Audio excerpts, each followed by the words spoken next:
अस्सलामुअलैकुम व्यूअर्स, उम्मीद करता हूँ कि आप सब लोग ठीक होंगे। आज की इस गज़ल में मैं अमजद सलाम अमजद की एक गज़ल रिकॉर्ड कर रहा हूँ। उम्मीद करता हूँ कि आप सबको अच्छी लगेगी।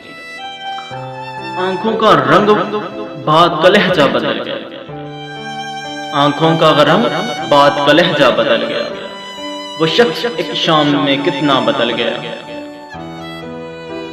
कुछ दिन तो मेरा अक्स रहा आईने पे नक्श, कुछ दिन तो मेरा अक्स रहा आईने पे नक्श, फिर यूं हुआ कि खुद मेरा चेहरा बदल गया।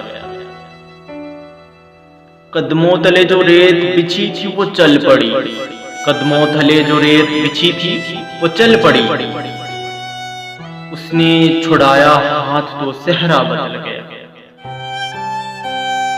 कोई भी चीज अपनी जगह पर नहीं रही, कोई भी चीज अपनी जगह पर नहीं रही, जाते ही एक शख्स के क्या क्या बदल गया। अमजद सलाम अमजद।